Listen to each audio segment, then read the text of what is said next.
तो बड़ा आज हम लोग सीबीएसई के द्वारा जो इशू किया गया सैंपल पेपर है क्लास 12th का केमिस्ट्री का, वो मैं डिस्कस करने वाला हूँ। एक एक क्वेश्चन जो है वो मैं डिस्कस करूंगा, साथ में पेपर का पैटर्न जो है वो जानेंगे, कौन से चैप्टर से किस तरह के क्वेश्चंस आ रहे हैं, थोड़ा गेस जो है वो हम लोग लगाने की कोशिश करेंगे। चैनल पे नए हैं तो प्लीज चैनल को सब्सक्राइब कर दो, और प्लेलिस्ट जो है वो क्लास 12th केमिस्ट्री की जरूर जाके चेक करो। बहुत सारा बढ़िया बढ़िया कंटेंट जो है वो ऑलरेडी आ चुका है।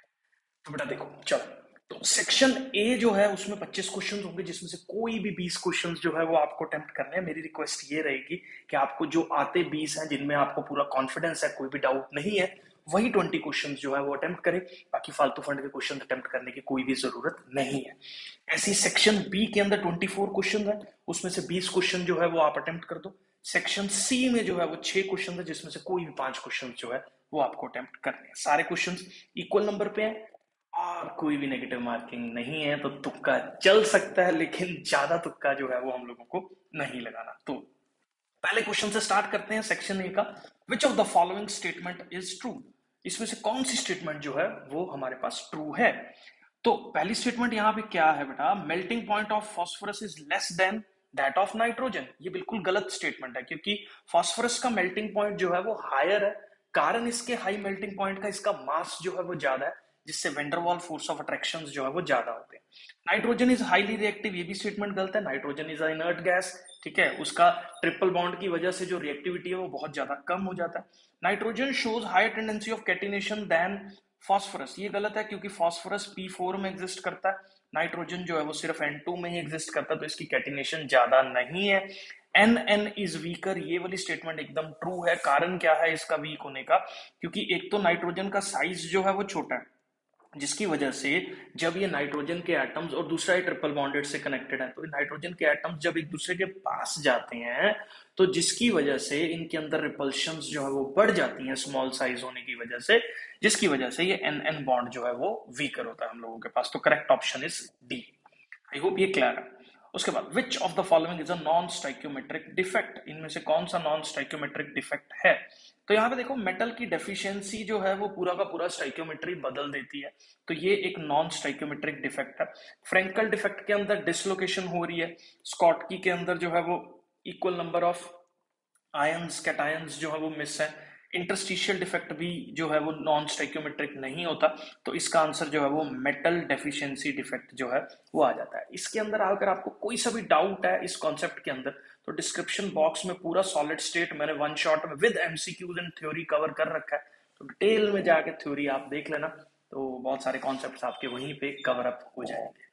नेक्स्ट क्वेश्चन पे जो है वो मैं पढ़ रहा हूं। For any solution the partial pressure vapour pressure of each volatile component in the solution is directly proportional to the mole fraction.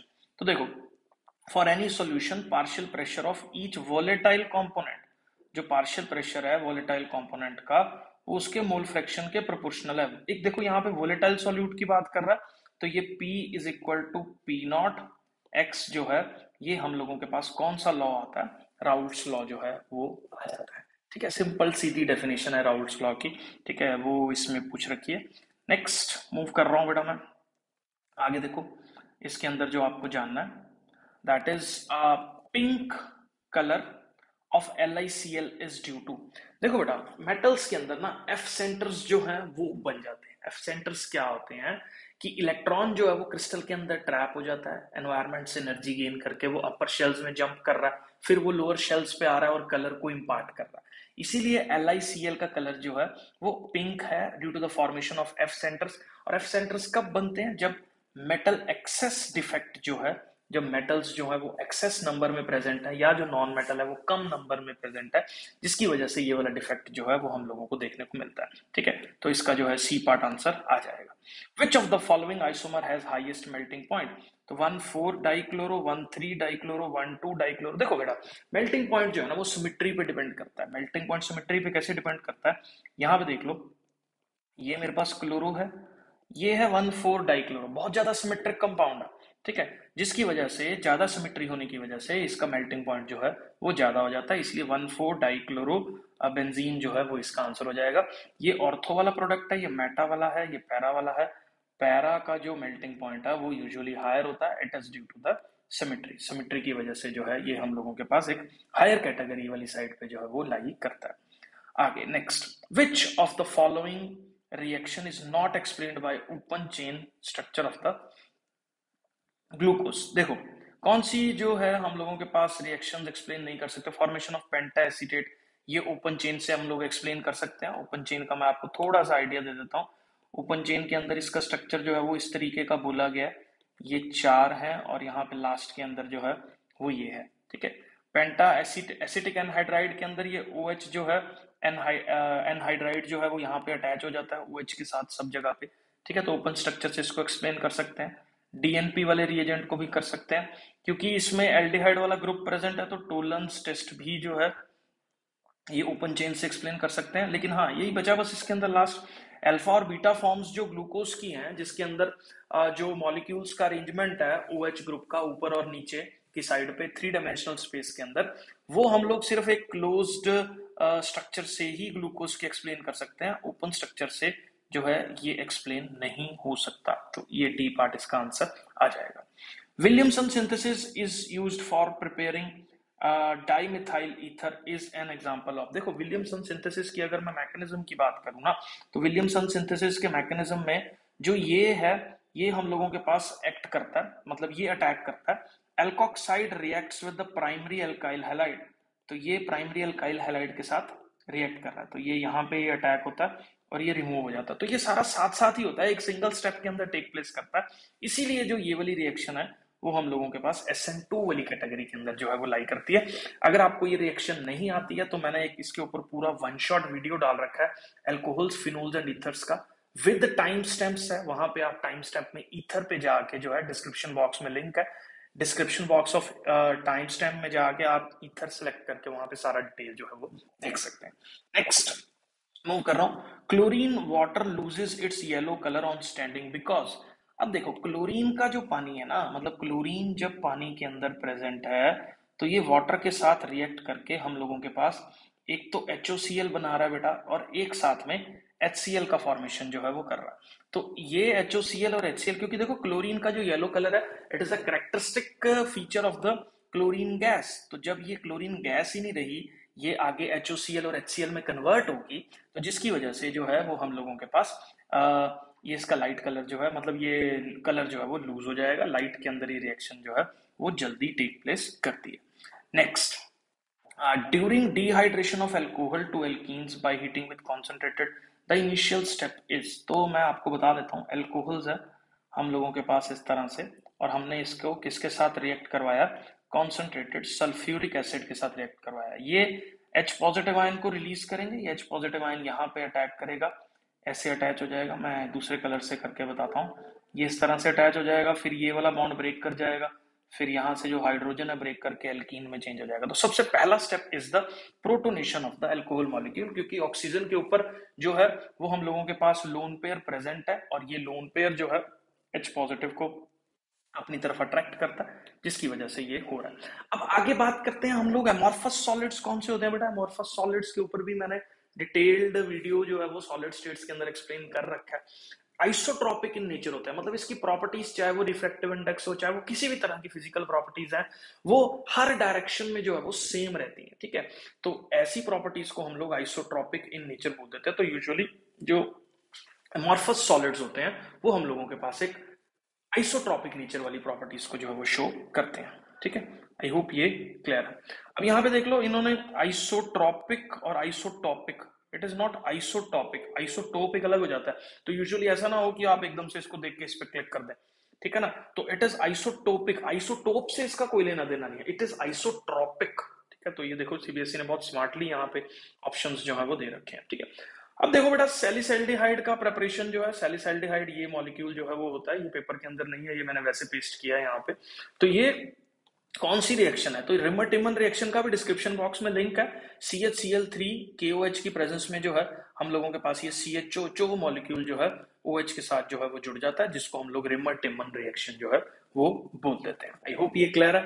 Next उस पर मैं मूव कर रहा हूँ, विच of the following is an example of solid solution. तो भैया solid solution का example जो है वो कौन सा है, मतलब सॉलिड के अंदर सॉलिड्स को हमने मिक्स किया हो, तो तो देखो 22 कैरेट का गोल्ड है, मतलब ये गोल्ड के अंदर जो है हम लोगों ने यूजुअली कॉपर मिक्स कर देते हैं, तो 22 पार्ट्स गोल्ड के होते हैं, 2 पार्ट्स जो है वो कॉपर के होते हैं, तो ये एक एलॉय का फॉर्मेशन जो है वो हम लोगों के पास हो रहा है। तो इस एलॉय के फॉर्मेशन को हम लोग जो है वो सॉलिड सॉल्यूशन जो है वो बोल देते हैं। आई होप ये क्लियर है। The boiling point of the alcohol is higher than those of the hydrocarbons. तो सिंपल है बेटा, एल्कोहल्स के अंदर एक OH बॉन्ड प्रेजेंट है। OH बॉन्ड जो है वो हम लोगों के पास क्या कर रहा है, एक हाइड्रोजन बॉन्डिंग जो है वो क्रिएट कर रहा है। हाइड्रोजन बॉन्डिंग जो है वो आगे फर्दर दूसरे अल्कोहल के मॉलिक्यूल्स को अपनी तरफ अट्रैक्ट करती है, जिसकी वजह से वो एक साथ जो है वो जुड़ जाते हैं और बॉयल करना जो है वो मुश्किल हो जाता है। बॉइलिंग यूजुअली होता है ना मॉलिक्यूल्स को दूर दूर करना। मॉलिक्यूल्स दूर दूर तभी होंगे जब हम लोगों के पास जो है वो आपस में अट्रैक्ट कम हो रहे होंगे। ठीक है, आई होप ये क्लियर है। उसके बाद विच of the following has the lowest boiling point. तो यूजुअली मैं आपको बताता हूं बॉइलिंग पॉइंट जो है वो मासेस के साथ जो है वो इंक्रीज करता है। जितना ज्यादा वेंडरवाल फोर्स ऑफ अट्रैक्शन होगा जो कि मास के डायरेक्टली प्रोपोर्शनल है, उतना ज्यादा बॉइलिंग पॉइंट जो है वो होने वाला है। अब यहाँ पे देखो हम लोगों के पास down the group boiling point increase करेगा, लेकिन यहाँ पे एक एक्सेप्शन है। किसकी? वाटर की। वाटर की क्या एक्सेप्शन है? वाटर जो है वो खुद के साथ हाइड्रोजन बॉन्डिंग को फॉर्म कर रहा है, वेंडरवाल के साथ साथ हाइड्रोजन बॉन्डिंग साथ में हो रही है, जिसकी वजह से उसका बॉइलिंग पॉइंट जो है वो हाईएस्ट हो जाता है। तो इसका एग्जांपल हो गया डाउन द ग्रुप इंक्रीज कर रहा है। तो वाटर का क्योंकि एक्सेप्शनल बिहेवियर है तो सबसे ज्यादा है, तो नेक्स्ट H2S जो है वो इसका आंसर होगा। तो ये मैंने कॉन्सेप्ट जो है यहाँ पे लिख दिया ऑलरेडी। और नेक्स्ट क्वेश्चन पे जो है वो मैं मूव कर रहा हूँ। तो बेटा नेक्स्ट 15 क्वेश्चन पे जो है वो हम लोग मूव करते हैं। तो इसके अंदर देखो fibrous proteins are generally soluble in water, ये स्टेटमेंट जो है वो करेक्ट नहीं है, इनसॉल्युबल होते हैं। Albumin is an example of fibrous protein, ये भी गलत है। In fibrous protein the structure is stabilised by hydrogen bonding and disulphide bonding, ये भी गलत है। PH does not affect the primary structure of the protein, ये स्टेटमेंट एकदम सही है। पीएच सिर्फ जो है वो tertiary structure of the protein को इंपैक्ट करता है, primary structure of the protein को इंपैक्ट नहीं करता। बात अपने दिमाग में बिठा लो। Major product formed on the reaction of 3-phenyl propene with HBr in the presence of peroxide. तो परऑक्साइड जो है वो हम लोगों के पास एक एंटी मार्कोनिकॉव्स एडिशन जो है वो कर रहा है। तो यहाँ पे देख लो 3 पे फिनाइल ग्रुप है, 1 2 3 पे फिनाइल ग्रुप है और साथ में प्रोपीन है, HBr जो है वो डाल रहे हैं। तो परऑक्साइड की प्रेजेंस में हाइड्रोजन वहां अटैच होता है जहां उसके दोस्त कम है। तो यहाँ पे देखो एक हाइड्रोजन है, यहाँ 2 हाइड्रोजन है, तो हाइड्रोजन इस प्लेस को प्रेफर करेगा जहां उसके दोस्त कम है। तो यहाँ पे हाइड्रोजन आ जाएगा, सॉरी हाइड्रोजन इस प्लेस को प्रेफर करेगा। हाइड्रोजन जो है ये वाला जो मॉलिक्यूल एटम है, तो यहाँ पे जो है हाइड्रोजन अटैच हो जाएगा और जो Br है वो इस प्लेस को प्रेफर करेगा और Br यहाँ पे अटैच हो जाएगा। तो अगर मैं इसके नामकरण की बात करूं तो 1 2 3 इट इज 1 फिनाइल 3 ब्रोमो और साथ में क्या होगा प्रोपेन। तो बी पार्ट जो है वो इसका आंसर हो जाएगा। आई होप ये क्लियर है। Which of the following is a correct statement about C2H5Br, it reacts with metallic sodium to give ethane, बिल्कुल गलत है बेटा। ये कोई एसिड की तरह बिहेव जो है वो इस तरीके से नहीं करेगा, मेटल्स के साथ डायरेक्ट रिएक्शन इसका नहीं होगा। हाँ, मेटल के साथ रिएक्शन अगर इसको करना है तो वो ड्राई ईथर की प्रेजेंस में होगा, जो कि एक वुर्ज वाली कैटेगरी के अंदर जो है वो लाई करता है। नाइट्रोइथेन ये जरूर देगा AgNO2 के साथ, ये बिल्कुल ठीक है। AgNO2 के साथ जो है वो NO2 हमारे पास जो है वो बन जाएगा। यहाँ पे ये इस पे अटैक करेगा और SN रिएक्शन से, सब्स्टिट्यूशन रिएक्शन से Br जो है वो हट जाएगा यहाँ पे और NO2 जो है वो जुड़ जाएगा। तो एक स्टेटमेंट एकदम सही है। एल्कोहलिक पोटाश के साथ एलिमिनेशन रिएक्शन फेवर करेगा, सिमिलरली यहाँ पे भी एलिमिनेशन, सब्स्टिट्यूशन रिएक्शन इन दोनों केसेस के अंदर टेक प्लेस नहीं करेगी। Covalency of nitrogen is restricted to, कहाँ तक कोवेलेंसी जो है वो एग्जिस्ट करती है नाइट्रोजन की? तो नाइट्रोजन के अंदर देख लो आउटर शेल के अंदर हमारे पास सिर्फ ये 4 ऑर्बिटल्स ही प्रेजेंट हैं। डी तो है नहीं इसके अंदर, डी है नहीं, तो 1 2 3 4, तो 4 ऑर्बिटल्स तक ही इसकी कोवेलेंसी जो है वो रहेगी, इसके आगे इसकी कोवेलेंसी नहीं होगी। आगे नेक्स्ट मूव करते हैं। Solubility of a gas in liquid decreases with the rise in temperature because dissolution is, देखो सॉल्युबिलिटी अगर डिक्रीज कर रही है टेम्परेचर बढ़ाने से, तो इसका मतलब टेम्परेचर बढ़ाना फेवर नहीं कर रहा। तो टेम्परेचर बढ़ाना फेवर किसको नहीं करता? एक्सोथर्मिक रिएक्शंस के केस में टेम्परेचर बढ़ाना जो है वो फेवर नहीं कर रहा। तो इसका मतलब रिएक्शन तो है एक्सोथर्मिक होगी ऑब्वियसली। ये इस तरह से अगर टेम्परेचर इंक्रीज डिक्रीज कर रहे हैं तो इक्विलिब्रियम का शिफ्टिंग हो रहा है, तो रिएक्शन बट ऑब्वियसली रिवर्सिबल है, क्योंकि रिवर्सिबल रिएक्शंस के केस में ही ये ली चैटलियर प्रिंसिपल का जो ये कॉन्सेप्ट लिखा हुआ है ये वैलिड रहता है। ठीक है, तो एक्सोथर्मिक और रिवर्सिबल जो है ये रिएक्शन हो जाएगी। Next all elements of the group 15 show allotropy except nitrogen की कोई भी एलोट्रॉपी जो है वो नहीं होती। तो साइज इतना छोटा है नाइट्रोजन का, इतने सारे एटम्स को अपने साथ अकोमोडेट नहीं कर पाता वो, जिसकी वजह से जो है नाइट्रोजन जो है वो एलोट्रॉपिक फॉर्म को शो नहीं करता। अब पॉलीसेचराइड्स के अंदर अगर मैं बात करूं तो ग्लाइकोजन जो है वो ग्लूकोज का पॉलीमर है, ठीक है, बहुत सारे यूनिट्स जो है वो जुड़ के ग्लाइकोजन का फॉर्मेशन कर रहे हैं, तो ये पॉलीसेचराइड्स जो है वो ग्लाइकोजन यहाँ पे हो जाएगा। ग्लूकोज नहीं है पॉलीसेचराइड, माल्टोज, लैक्टोज, इसमें दो तीन ही मॉलिक्यूल्स तक जो है वो फ्रक्टोज और ग्लूकोज के अटैच होते हैं, ठीक है, तो ये भी इसका एग्जांपल नहीं आएगा। तो ग्लाइकोजन एक पॉलीमेरिक सेचराइड्स का जो एग्जांपल है हम लोगों के पास हो जाएगा। अब आप एक चीज याद रखो, जो हमारे पास सब्सटेंस जिसका लोएस्ट बॉइलिंग पॉइंट है, मुझे लगता है शायद 4.2 केल्विन के आसपास इसका बॉइलिंग पॉइंट जो है वो गैस का होता है, तो वो हीलियम है। इसका मास बहुत ज्यादा कम है, एटॉमिक मास कम होने की वजह से एक तो मोनोटॉमिक है, ऊपर से मास कम है, तो वेंडरवाल फोर्सेस ऑफ अट्रैक्शन नाम मात्र एग्जिस्ट करते हैं इन मॉलिक्यूल्स के अंदर, जिसकी वजह से इसका बॉइलिंग पॉइंट जो है वो बहुत ज्यादा लो होता है। आई होप ये क्लियर है। उसके बाद lower molecules of alcohols are miscible in water in all proportion, क्योंकि लोअर मॉलिक्यूल्स जो है ना, जो अल्कोहल का लोअर मॉलिक्यूल है, जैसे फॉर एग्जांपल मैंने COH ले लिया, ये वाटर के अंदर कुछ हद तक सॉल्युबल होता है। कारण क्या है इसकी सॉल्युबिलिटी का? क्योंकि ये मॉलिक्यूल वाटर से मिलता जुलता ही है, थोड़ी बहुत हाइड्रोजन बॉन्डिंग इजीली वाटर के साथ इसकी हो जाती है, जिसकी वजह से जो है कुछ हद तक ये सॉल्युबल हो जाता है। आई होप ये क्लियर है। मैक्सिमम ऑक्सीडेशन स्टेट जो क्लोरीन की है, देखो क्लोरीन के आउटर शेल में बेटा जी 7 इलेक्ट्रॉन्स प्रेजेंट है, ठीक है, तो 3 शेल के अंदर अगर मैं बात करूं तो 3s 3p 3d चारों ऑर्बिटल्स एग्जिस्ट करते हैं, तो एक इलेक्ट्रॉन यहाँ, 2 3 4 5 6 7, तो 7 तक ये जो है वो जा सकता है, तो मैक्सिमम 7 ऑक्सीडेशन स्टेट को ये शो करेगा। Next, which of the following cases blood cells will shrink, तो ब्लड सेल किस केस में श्रिंक करेगा? जब उसके बाहर का जो कॉन्सेंट्रेशन है वो हम लोगों के पास जो है वो ज्यादा है, ठीक है, उस केसेस में जो ब्लड है वो श्रिंक करेगा। तो यहाँ पे देखो एक चीज आप याद रखो, ब्लड सेल जो है वो 0.9% NaCl सॉल्यूशन के साथ आइसोटोनिक होता है, ये चीज आपको दिमाग में बिठानी है। अगर मैं उसको 0.09 सॉल्यूशन से ज्यादा वाली कॉन्सेंट्रेशन के अंदर रख दूं, तो वाटर जो है वो low concentration to high concentration move करेगा, तो क्योंकि बाहर कॉन्सेंट्रेशन ज्यादा है अंदर कॉन्सेंट्रेशन कम है, तो सेल जो है वो श्रिंक हो जाएगा, ठीक है, तो ये ए पार्ट जो है वो इसका करेक्ट ऑप्शन जो है वो होगा, बाकी ये सारे ऑप्शन जो है वो गलत है। तो सेक्शन ए के 25 क्वेश्चन जो है वो हमारे अटेम्प्ट हो चुके हैं। सेक्शन बी की बात करते हैं, बहुत सिंपल है सेक्शन बी भी। इसमें सबसे पहला जो है वो न्यूमेरिकल है, और यहाँ पे देख लो एक चीज मैं आपको बताना चाह रहा हूँ, in case more than desirable number of questions attempted only first 20 will be consider for evaluation. ये बहुत इंपॉर्टेंट पॉइंट है, आपको 20 ही अटेम्प्ट करने हैं, पहले 20 ही चेक होंगे आपके, ऐसे नहीं है कि आपने 25 कर दिए और जिसमें से पहले 20 जो है उसमें से 5 गलत थे और अगले 5 ठीक थे, तो आपको पूरे नंबर नहीं मिलेंगे बोर्ड्स के अंदर, ये चीज आपको ध्यान जो है वो देनी है, ठीक है। अब यहाँ पे बात करते हैं how much ethyl alcohol must be added to 1 litre of water, freezing point जो है वो दे रखा है। देखो इथाइल अल्कोहल कितना ऐड किया जाए, तो मैंने n नंबर ऑफ मोल्स जो है वो इथाइल अल्कोहल के लेट कर लिए, ठीक है। अब देखो एक चीज आप याद रखो, 1 लीटर वाटर का जो मास होता है ना बेटा, वो 1 kg के बराबर होता है। तो अगर मैं मोलैलिटी निकालने की बात करूं, तो molality is number of moles of ethyl alcohol, जो कि मैंने n लेट किए, पर केजी सॉल्वेंट, तो 1 लीटर वाटर था तो 1 kg सॉल्वेंट हो गया, तो यहां से जो हमारे पास मोलैलिटी की वैल्यू होगी ये सॉल्व करके हमारे पास n के बराबर आ गई। अब हम लोगों को डिप्रेशन इन फ्रीजिंग पॉइंट से फॉर्मूला याद है क्या? डेल्टा TF जो है वो किसके बराबर है? KF टाइम्स m के बराबर है। तो यहाँ पे डेल्टा TF की वैल्यू देखो 14 दे रखी है हम लोगों के पास, तो 14 KF की वैल्यू पुट करी, यहाँ से m की वैल्यू सॉल्व करके निकाल लेंगे, m की वैल्यू जो है वो 7.5 मोल के बराबर आ जाएगी, ठीक है। तो आई होप ये आपको क्वेश्चन जो है वो क्लियर है।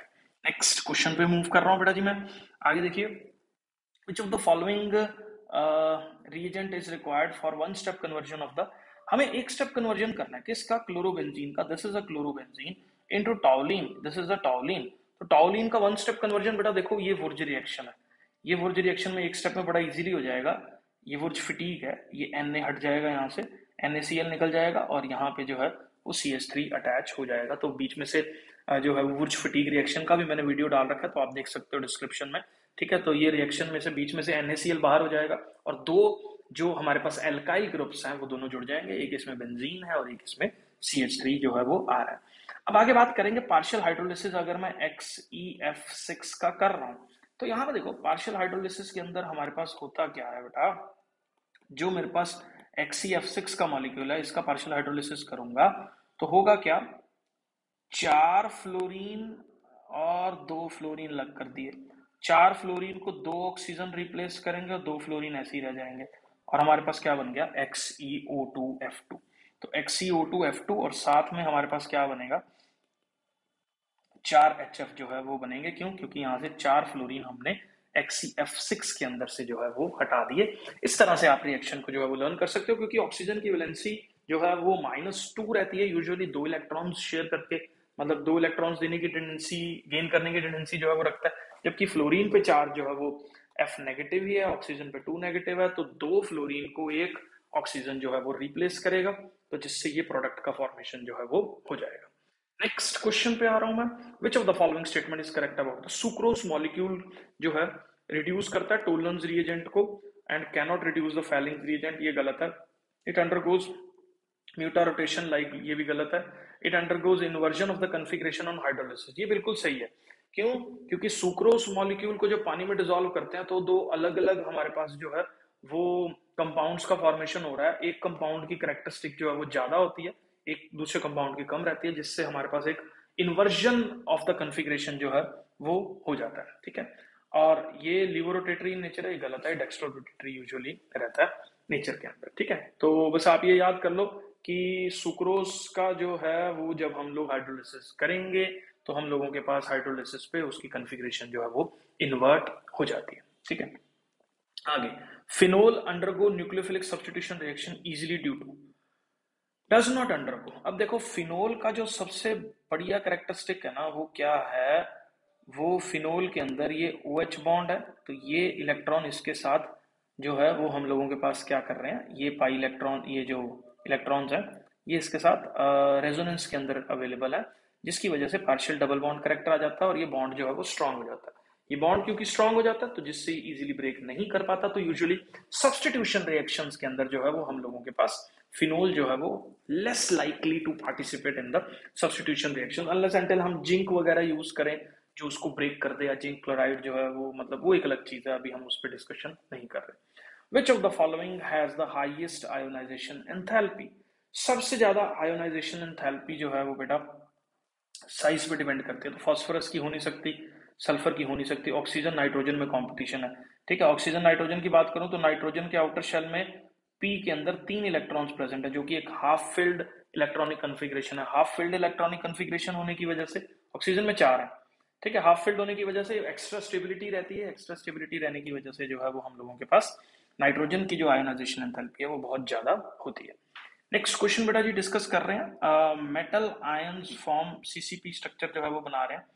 ऑक्साइड आयन ने जो है हाफ ऑक्टाहेड्रल एंड 1/4 हाफ जो है वो टेट्राहेड्रल वॉइड्स को ऑक्यूपाई कर रखा है। ठीक है, तो ये मैंने एक मेटल ले लिया और ये ऑक्साइड ले लिया, मैंने लेट कर लिया मेटल के अंदर n नंबर ऑफ एटम्स जो है वो प्रेजेंट है, जो मेन साइड्स को जो है वो ऑक्यूपाई करेंगे। अब उसके बाद ऑक्टाहेड्रल जो है उसको हाफ ऑक्यूपाई किया। अब जितने नंबर ऑफ n मेटल्स होंगे उतना ही नंबर ऑफ ऑक्टाहेड्रल एटम्स के बराबर ही हमारे पास ऑक्टाहेड्रल नंबर होता है, उसका हाफ ऑक्यूपाई हो रहा है। तो देखो ऑक्टाहेड्रल वाला जो है, तो देखो ऑक्टाहेड्रल वाला जो है वो हम लोगों के पास क्या रहेगा, हाफ n ये हो गया plus half the number of tetrahedral words. Tetrahedral words 2n होते हैं, तो हम इसको जब हम सॉल्व करेंगे तो हमारे पास 3/2n जो है वो आ जाएगा। ठीक है, अब 3/2n जो है वो आ गया। अब यहाँ पे इसको बराबर करने के लिए मैं क्या कर रहा हूँ, MO ये हो गया 2, ये हो गया 3, 2:3 जो है वो हो गया, तो इसका फॉर्मूला हो जाएगा M2O3 जो है वो इसका फॉर्मूला हम लोगों के पास हो जाएगा। आई होप बेटा जी आपको ये क्लियर है। नेक्स्ट क्वेश्चन पे जो है वो मैं मूव कर रहा हूँ। चलो बेटा क्वेश्चन नंबर 33 पे हम लोग मूव कर रहे हैं। The reaction of टॉलिन with chlorine in the presence of FeCl3 gives X which while the of toluene with chlorine in the presence of light gives Y। तो यहाँ पे देखो मैं इस रिएक्शन को जो है वो आपको एक बार प्रॉपर तरीके से लिख के जो है वो दिखा रहा हूँ। तो बेटा देखो बेंजीन के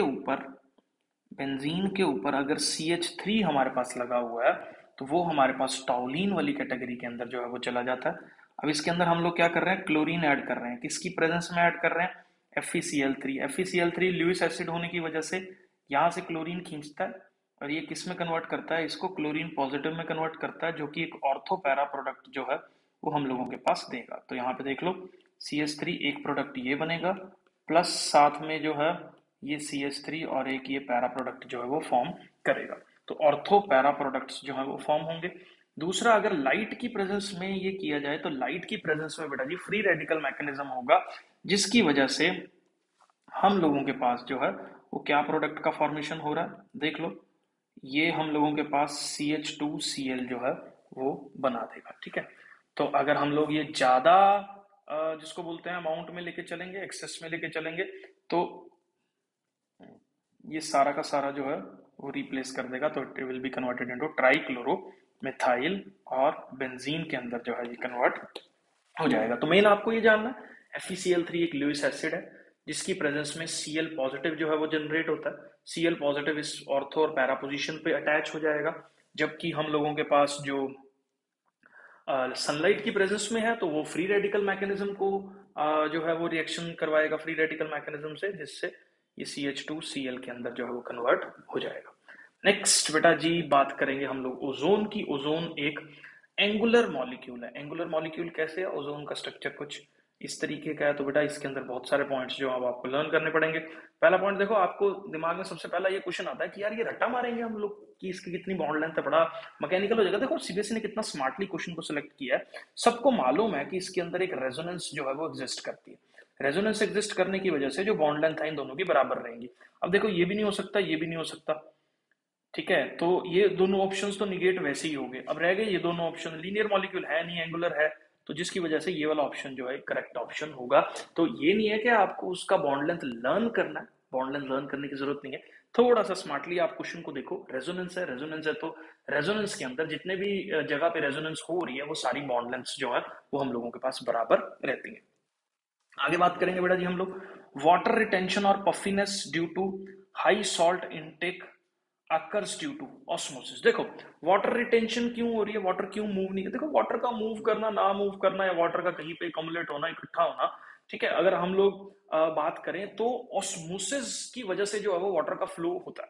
तो ये कारण जो है वो ऑस्मोसिस ही हो सकता है, जिससे वाटर जो है वो रिटेन कर रहा है, वहीं पे रुक रहा है। ठीक है, तो हाई सॉल्ट इनटेक की वजह से जो है वो वाटर की रिटेंशन जो हो रही है वो ऑस्मोसिस की वजह से, क्योंकि सॉल्ट्स का इम्बैलेंस हो जाता है, जिससे जो है वो वाटर का मूवमेंट जो है वो थोड़ा बहुत फर्क जो है वो पड़ जाता है। ठीक है, which of the following identify A and B. तो देखो एक ग्लूकोज का मॉलिक्यूल कुछ इस तरीके का रहता है। एसिटिक एनहाइड्राइड अगर हम लोग यूज करेंगे तो जितना भी OH ग्रुप है वो हम लोगों के पास COCH3 के साथ जो है वो रिप्लेस हो जाएगा, ये एसिटिक एनहाइड्राइड के साथ। तो पांचों पांचों कौन कौन से, ये सॉरी यहाँ पे जो है बेटा ये 4 आएगा। तो 5 की 5 जगह जो है वो हम लोगों के पास किस में कन्वर्ट हो जाएंगी, ये एसिटिक एनहाइड्राइड वाला जो है ये ग्रुप यहाँ पे अटैच हो गया, और लास्ट में भी OCOCH3 जो है वो अटैच हो जाएगा। सारे OH will be replaced by OCOCH3 by using acetic anhydride. तो ये ऑप्शन जो है वो करेक्ट लग रहा है ए पार्ट के लिए। अब बी पार्ट में अगर मैं नाइट्रिक एसिड की बात करूं तो नाइट्रिक एसिड बेटा जी एक ऑक्सीडाइजिंग एजेंट का काम कर रहा है, तो यहाँ पे COOH बना देगा और लास्ट में भी COOH बना देगा। बाकी कॉर्नर वाले जो है इससे ऑक्सीडाइज नहीं करते। ठीक है, तो हम लोगों के पास ये डी वाला ऑप्शन जो है एक करेक्ट ऑप्शन होगा। लेक टेस्ट बेटा जी, हम लोग एल्यूमिनियम का सॉल्ट लेके उसमें अमोनियम हाइड्रोक्साइड जो है वो मिक्स करते हैं, तो एक लेक जैसा जो प्रेसिपिटेट्स हैं वो इसमें फॉर्म होते हैं। ठीक है, काफी सॉफ्ट से लगते हैं प्रेसिपिटेट्स देखने में, आप इंटरनेट पे सर्च कर सकते हो लेक टेस्ट के ऊपर। तो लेक टेस्ट यूजुअली जो है वो क्यों हो रहा है, क्योंकि उसमें फॉर्मेशन हो रहा है AlOH3 का। ठीक है, Al3 पॉजिटिव जो सॉल्ट लेते हैं उसमें जब हम लोग अमोनियम हाइड्रोक्साइड का मिक्सचर करते हैं तो हमारे पास इस चीज का फॉर्मेशन होता है, ये आप याद कर लो। ठीक है, तो ये हम लोगों के पास जो है इसका आंसर रहेगा। नेक्स्ट बेटा जी बहुत इंपॉर्टेंट क्वेश्चन है वो ये, यूनिट सेल NaCl का फॉर्मूला 4 फार्मूला यूनिट्स है। 4 फार्मूला यूनिट्स मतलब ये आपको Z की वैल्यू दे रखी है, एज लेंथ दे रखी है, इसमें नैनोमीटर में दे रखी है, ये A दे रखा है, डेंसिटी आपको निकालनी है, मोलर मास आपको गिवन है। तो देखो it is Z, it is M, तो दोनों पुट कर दिए यहाँ पे। A क्यूब के अंदर देखो मैंने यहाँ पे 7 लिया है, क्यों, क्योंकि जब इसको नैनोमीटर को मैं सेंटीमीटर में कन्वर्ट करूंगा तो 0.5 × 10⁻⁻7 सेंटीमीटर में आएगा, क्योंकि सारे आंसर्स देख लो ग्राम सेंटीमीटर में है तो सेंटीमीटर में ही कन्वर्ट करके फायदा है। तो सेंटीमीटर में मैंने इसको कन्वर्ट कर दिया, सारी वैल्यूज को पुट करोगे तो 3.1 ग्राम पर सेंटीमीटर क्यूब जो है वो इसका आंसर हो जाएगा। नेक्स्ट बेटा जी हम लोग बात करते हैं नेक्स्ट क्वेश्चन की। नेक्स्ट क्वेश्चन के अंदर देखो, which of the following is correctly arranged.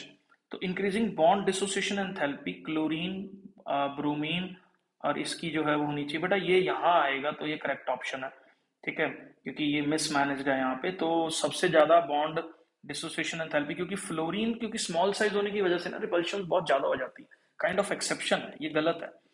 उसके बाद नीचे जाएंगे तो एसिडिक कैरेक्टर इंक्रीज होता है, तो आइडियली ये ऑप्शन भी गलत हो गया। वाटर का एसिडिक कैरेक्टर सबसे ज्यादा नहीं है, डाउन द ग्रुप इंक्रीज करेगा, तो लास्ट में जो टेलुरियम है उसका एसिडिक कैरेक्टर जो है वो सबसे ज्यादा होना चाहिए, जो कि यहाँ पे शो नहीं हो रहा। इंक्रीजिंग ऑक्सीडेशन स्टेट की अगर मैं बात करूं तो इसकी 3 है, इंक्रीज नहीं हो रही, देखो यहाँ पे -1 चलेगी, ठीक है, तो इसके बाद यहाँ पे बदल गई, यहाँ पे बदल, it's not an increasing order, ठीक है। हाँ, ये वाला ऑर्डर जो है वो रहेगा बॉन्ड एंगल। एक चीज आप याद रखो, जितना इलेक्ट्रोनेगेटिव है ना सेंट्रल एटम, उतना ज्यादा बॉन्ड एंगल जो है वो यूजुअली देखने को मिलता है। तो यहाँ पे देखो नाइट्रोजन जो है वो बहुत ज्यादा इलेक्ट्रोनेगेटिव है एज कम्पेयर टू द बाकी एलिमेंट्स ऑफ द ग्रुप, ठीक है, तो जिसकी वजह से बॉन्ड एंगल जो है उसका बढ़ जाता है। इलेक्ट्रोनेगेटिविटी जैसे जैसे डिक्रीज होती रहेगी, सेंट्रल एटम पे जो बॉन्ड एंगल्स बन रहे हैं वो कम होते रहेंगे। आई होप ये क्लियर है। नेक्स्ट मूव कर रहा हूं मैं। 40th क्वेश्चन पे आ गए हैं बेटा जी, which of the following would be reactant and reagent to obtain. हमारे पास क्या ऑब्टेन करना है, 2,4 डाइमिथाइल पेंटेन 3 ओल। तो देखो पहले 2,4 डाइमिथाइल पेंटेन 3 ओल बन कैसे रहा है, तो पहले तो पेंटेन 3 ओल बनाओ, 1 2 3 4 5, 3 पे ओल लगा दिया पेंटेन 3 ओल, 2 और 4 पे इट इज 2 एंड 4, 1 2 3 4, 2 एंड 4 पे मिथाइल ग्रुप जो अटैच कर दिया।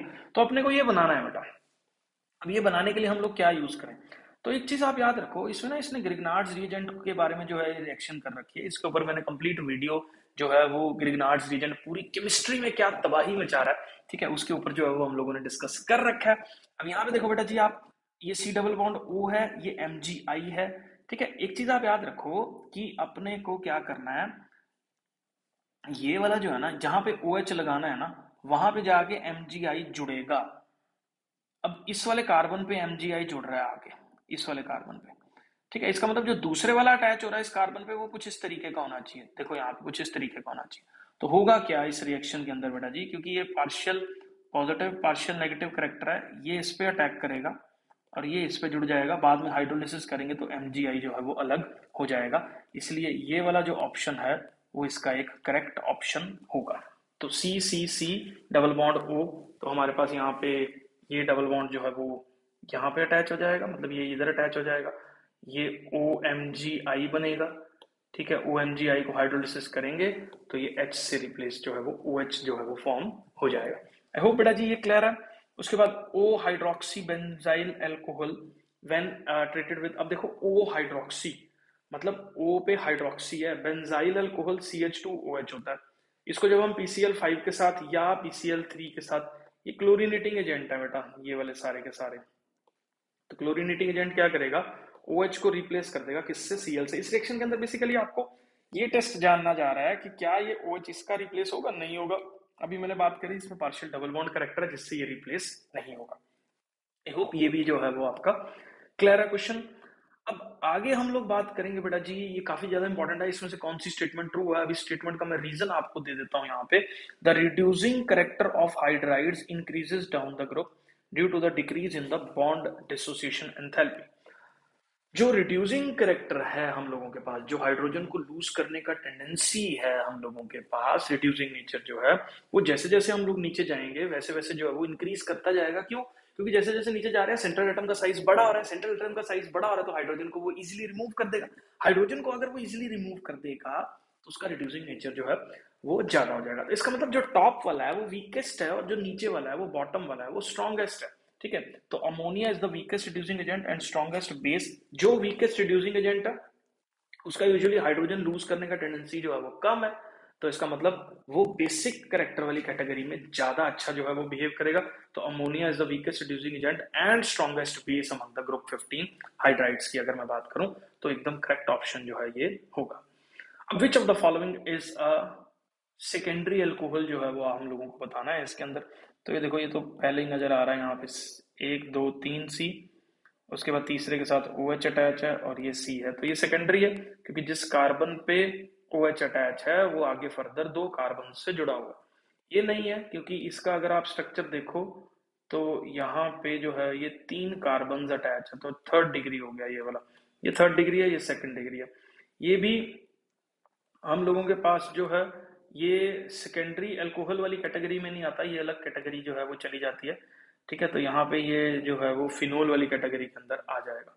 इसका देखो आप, इस वाले की अगर मैं बात करूं तो ये इधर CH3 से अटैच है, इधर कार्बन से अटैच है और इधर OH लगा हुआ है, तो ये भी हम लोगों के पास एक सेकंड डिग्री है। तो ये और ये इसका ऑप्शन होंगे, तो जो कि हमारे पास ए पार्ट जो है वो हो गया। तो सेकेंडरी अल्कोहल सिंपल बता देता हूँ, जो OH ग्रुप है उसके साथ आगे फर्दर अगर दो कार्बन जुड़े हों तो that is a secondary group. Next, alkenes जो है वो बेटा डीकलराइज हो जाते हैं ब्रोमीन वाटर के साथ। तो एल्कीन्स हमारे पास ये है, इसके अंदर अगर हम ब्रोमीन वाटर डाल दें तो यहाँ पे एक्चुअली क्या होता है, यहाँ ब्रोमीन लग जाता है, यहाँ ब्रोमीन लग जाता है। ठीक है, ये हट जाता है यहाँ से ब्रोमीन की प्रेजेंस में CCl4 में। तो जब भी एडजेसेंट कार्बन्स पे हम लोगों के पास दो ब्रोमीन अटैच हों तो उसको हम लोग विसिनल ब्रोमाइड जो है वो बोल देते हैं। तो विसिनल ब्रोमाइड, क्योंकि ब्रोमीन का जो कलर है वो रेडिश ब्राउन कलर है, it is due to the presence of Br2। अब जब ये कलर जो है वो हम लोगों के पास क्या होगा, जब हम इसको अंदर ब्रोमीन वाटर डाल देंगे, मिक्स कर देंगे CCl4 की प्रेजेंस में, तो डबल बॉन्ड के साथ जो है वो ब्रोमीन दोनों अटैच हो जाएंगे, जिसकी वजह से हमारे पास विसिनल डाइब्रोमाइड मतलब विसिनल ब्रोमाइड का फॉर्मेशन हो जाएगा और जो करेक्टरिस्टिक ब्रोमीन थी वो लूज हो जाएगी, जिसकी वजह से ये डीकलराइज हो जाएगा। अब बेटा जी हम लोग बात करेंगे असर्शन रीजंस की। असर्शन रीजंस बहुत सिंपल है इसके अंदर। Electron gain enthalpy of oxygen is less than that of the fluorine, electron gain enthalpy oxygen is less than that of the fluorine but greater than nitrogen. ये ठीक लग रहा है देखने में, कारण क्या देखो, इसके ऑक्सीजन के आउटर शेल में जो है वो दो इलेक्ट्रॉन्स की रिक्वायरमेंट है, फ्लोरीन को एक इलेक्ट्रॉन की रिक्वायरमेंट है और नाइट्रोजन को तीन इलेक्ट्रॉन्स की रिक्वायरमेंट है। ठीक है, तो फ्लोरीन की जो इलेक्ट्रॉन गेन एंथैल्पी करके स्टेबिलिटी ऑक्टेट रूल की अचीव करना वो बहुत ज्यादा है, फिर उसके बाद ऑक्सीजन आएगा, फिर नाइट्रोजन जो है वो आएगा। तो ए स्टेटमेंट इज एकदम करेक्ट। उसके बाद ionization therapy of the following, nitrogen की ज्यादा फिर ऑक्सीजन नहीं बेटा, फ्लोरीन जो है वो मोस्ट क्योंकि नॉन मेटेलिक करेक्टर है, इसका साइज बहुत ज्यादा स्मॉल है, इसके अंदर से इलेक्ट्रॉन निकालना बहुत मुश्किल है, तो फ्लोरीन की ज्यादा रहेगी सबसे, फिर नाइट्रोजन आएगा। नाइट्रोजन पहले क्यों आएगा, क्योंकि इसके अंदर हाफ फिल्ड p ऑर्बिटल इसकी इलेक्ट्रॉनिक कॉन्फ़िगरेशन में एग्जिस्ट करता है, फिर उसके बाद जो है वो हम लोगों के पास ऑक्सीजन आएगी। आई होप ये वाला क्वेश्चन क्लियर है, सी पार्ट जो है वो इसका आंसर हो जाएगा। Alkyl halides are insoluble in water, ये बिल्कुल ठीक स्टेटमेंट है। एल्काइल हैलाइड ज्यादा सॉल्युबल नहीं है क्योंकि वाटर की हाइड्रोजन बॉन्ड को ब्रेक करके खुद अपनी बॉन्डिंग बनाना पॉसिबिलिटी नहीं रहती है, जिसकी वजह से एल्काइल हैलाइड्स जो है वो यूजुअली इमिसिबल रहते हैं। Alkyl halides have hydrogen attached to the sp3 hybridized carbon, ये बिल्कुल ठीक है क्योंकि जो हाइड्रोजन अटैच हैलोजन अटैच हो रहा है वो sp3 हाइब्रिडाइज्ड कार्बन पे ही हो रहा है, जिसकी वजह से हम लोगों के पास जो है ये ऑप्शन रहेगा। तो ये दोनों करेक्ट है, लेकिन आपस में कोई लेना देना इनका नहीं है, तो बी पार्ट जो है वो आप टिक कर देना। मोलारिटी सॉल्यूशन की चेंज टेम्परेचर के साथ बिल्कुल चेंज करते हैं, क्योंकि टेम्परेचर बढ़ाएंगे तो वॉल्यूम जो है वो चेंज हो जाएगा, वॉल्यूम चेंज होएगा तो molarity is moles per litre, तो वॉल्यूम चेंज हो रहा है तो मोलारिटी भी डिस्टर्ब हो जाएगी। उसके बाद मोलारिटी इज कॉलिगेटिव प्रॉपर्टी, क्या बकवास है यार, मोलारिटी कौन सी कॉलिगेटिव, कॉलिगेटिव प्रॉपर्टी सिर्फ हम लोगों के पास ध्यान देना, relative lowering in vapour pressure, mole fraction of solute है, depression in freezing point, elevation in boiling point और ऑस्मोटिक प्रेशर वाली चार हमारे पास जो है वो अवेलेबल है। ठीक है, इसके अलावा हम लोगों को कुछ भी नहीं जानना, तो मोलारिटी बिल्कुल भी उसके अंदर नहीं आती है। हाँ, SO2 is a reducing, while जो हमारे पास TeO2 is an oxidizing agent, ये एकदम सही है। रिड्यूसिंग प्रॉपर्टी जो है वो डिक्रीज कर रही है डाउन द ग्रुप, ये भी एकदम सही है। ठीक है, तो SO2 की यूजुअल टेंडेंसी रहती है रिड्यूस करने की, और TeO2 क्योंकि नीचे जा रहा है तो ये ऑक्सीडाइजिंग एजेंट का काम जो है वो कर रहा है, ऑक्सीजन जल्दी लूज कर देता है। Cryoscopic constant depends on the nature of the solvent, yes, water का क्रायोस्कोपिक कांस्टेंट बेंजीन से अलग है, बेंजीन का किसी और सॉल्वेंट से अलग है, तो it is not a universal constant. Universal मतलब जैसे ग्रेविटेशनल कांस्टेंट है, एक ही वैल्यू है सब जगह पे, वैसा नहीं है इसके अंदर। तो हम लोगों के पास इसकी value solution to solution vary करती है, जिसकी वजह से जो है ये ऑप्शन जो है ये गलत हो गया, ये सही हो गया, तो ये एक सी पार्ट जो है वो इसको करेक्टली रिप्रेजेंट करेगा। बस बेटा जी दो तीन क्वेश्चन और रह गए, अब यहाँ पे हम लोगों ने देख लेते हैं, 6 मल्टीपल चॉइस क्वेश्चन है, 5 ही करने हैं आपको और मैच द फॉलोइंग है। सबसे पहले बात करते हैं अमीनो एसिड्स की। अमीनो एसिड्स बेटा जी ज्विटर आयन का फॉर्मेशन कर रहे हैं, क्योंकि COOH और NH2 ग्रुप जो है वो आपस में NH3 पॉजिटिव और COO नेगेटिव का फॉर्मेशन जो है वो कर देंगे। तो फर्स्ट का डी पार्ट जो है वो रहेगा। थाइमीन की अगर मैं बात करूं तो बेटा वो डीएनए के अंदर प्रेजेंट होता है, तो it is a best match. Insulin अगर मैं बात करूं तो इंसुलिन जो है वो काइंड ऑफ एक प्रोटीन है। फॉस्फोडाइएस्टर लिंकेज जो है वो हम लोगों के पास यूजुअली न्यूक्लिक एसिड्स में, डीएनए आरएनएस के अंदर जो है वो प्रेजेंट होती है। ठीक है, तो ये बी पार्ट जो है वो इसका करेक्ट आंसर होगा। Next, which of the following analogies are correct? Nitrogen का जो इलेक्ट्रॉनिक कॉन्फ़िगरेशन है ठीक है, लेकिन ये आर्गन का इलेक्ट्रॉनिक कॉन्फ़िगरेशन नहीं है, it is the electronic configuration of neon, जो कि गलत हो गया। Carbon maximum number of compounds जो है वो बना रहा है, जीनोन कोई कंपाउंड नहीं बना रहा है, ऐसा नहीं है भाई, पूरा चैप्टर है हमारे पास, टॉपिक है XCF2, XCF4, XCF6, XCOF4, बहुत सारे कंपाउंड्स जो है वो जीनोन शो कर रहा है, हम लोग जान चुके हैं इस चीज को। XCF2 लीनियर है, लेकिन ये ट्राइगोनल प्लेनर तो बिल्कुल नहीं है ये वाला जो प्रोडक्ट है। ठीक है, तो पिरामिडल होता है तो शायद करेक्ट हम लोग कर देते। हाँ, हीलियम जो है वो मेटलर्जिकल ऑब्जर्वेशंस के काम जो है वो आता है, मौसम विभाग वाले जो है इसको यूज करते हैं। और आर्गन गैस जो है वो मेटलर्जिकल प्रोसेसेस के अंदर बहुत ज्यादा इस्तेमाल की जाती है। ये दोनों जो है वो एनालॉजीज एकदम करेक्ट है। उसके बाद बेटा जी, same molecular formula different structure isomers बोला जाता है ऐसे प्रोडक्ट्स को। Non superimposable mirror images को हम लोग एनएंशियोमर्स बोलते हैं। तो A is isomer and P is enantiomer. ठीक है, ये पैसेज बेटा पढ़ लेना, रेडियस रेशियोज के बारे में यहाँ पे बात कर रखी है। यूजुअली एनसीईआरटी में ये वाला टॉपिक नहीं है, लेकिन इन्होंने पैसेज के अंदर समझा दिया, बहुत ही सिंपल है। ठीक है, तो ये मैं अभी पैसेज पढ़ के टाइम वेस्ट नहीं कर रहा, मैं सीधा डायरेक्ट आपको जो है वो क्वेश्चन बता रहा हूँ। ठीक है, तो यहाँ पे देखो, the radius ratios Ag positive ion की जो दे रखी है यहाँ पे, ये और ये I नेगेटिव की ये दे रखी है। तो मतलब कैटायन और एनायन का रेडियस रेशियो जो है R पॉजिटिव और R नेगेटिव का, यहाँ पे हम लोगों ने सॉल्व कर लिया, 0.58 आ गया। अब इस रेडियस रेशियो का हमारे पास टेबल है जिससे कोऑर्डिनेशन नंबर हम लोग बता सकते हैं। तो यहाँ पे देखो, इस टेबल के अंदर जो हमारा ये 0.58 है, इट कैन लाई बिटवीन, ये किस किस के अंदर लाई कर सकता है, इसमें भी कर सकता है, इसमें भी कर सकता है। मतलब आंसर कैन बी 4 और 6। अब ऑप्शंस चेक करते हैं, ऑप्शंस में 4 है नहीं, खाली 6 है, तो 6 हम लोग टिक कर देंगे। ठीक है, तो R पॉजिटिव R नेगेटिव का रेशियो निकालो, जिसको हम लोग रेडियस रेशियो बोल देते हैं। और यहाँ पे भी देखो, R पॉजिटिव R नेगेटिव के रेडियस रेशियो पे हमें कोऑर्डिनेशन नंबर जो है वो दे रखे हैं। ठीक है, तो यहाँ से रेशियो निकल गया और ये वैल्यू जो है वो आ जाएगी। ठीक है, उसके बाद बात करते हैं, AB क्रिस्टल दे रखा है, कटायन का रेडियस रेशियो दे रखा है, व्हाट इज द मैक्सिमम जो है। अब ये स्क्वायर प्लेनर है, स्क्वायर प्लेनर की रेंज देखो कहाँ पे होती है। स्क्वायर प्लेनर की रेंज है ये वाली, 0.414 से 0.732।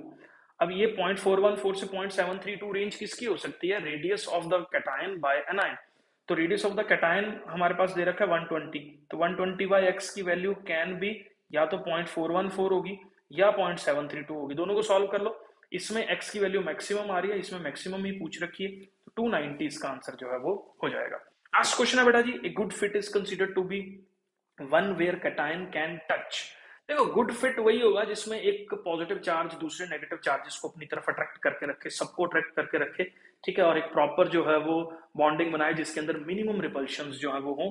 तो ऑल नियरेस्ट नेबर्स जो एनायंस हैं उनको अगर कैटायन अट्रैक्ट करके रख रहा है, तो जो है ये हमारे पास एक अच्छा फिट जो है वो कंसीडर किया जाएगा। तो बेटा, आपको वीडियो अच्छा लगा तो चैनल को सब्सक्राइब कर दो, वीडियो को लाइक और शेयर जरूर कर देना, क्योंकि बोर्ड एग्जाम्स के लिए बोर्ड का ही जो इशूड सैंपल पेपर है उसको अगर हम लोग एक बार रिवाइज कर देंगे तो सारा पेपर जो है हमें कॉन्फिडेंस लेवल बिल्डअप हो जाएगा। तो इसलिए मेरी कोशिश थी। बाकी डिस्क्रिप्शन बॉक्स में मेरे को मेंशन जरूर कर दो कि आप नेक्स्ट वीडियो जो है वो बोर्ड एग्जाम से पहले कौन सा देखने वाले हैं। ठीक है, मैं पूरी डेडिकेशन से कोशिश करूंगा कि वो वीडियो आपके पास अवेलेबल हो। अगर वो ऑलरेडी मैंने बना रखा होगा तो आप प्लेलिस्ट जो है वो जरूर चैनल की चेक कर लो, चैनल को सब्सक्राइब कर दो। मिलते हैं नेक्स्ट वीडियो में, बाय।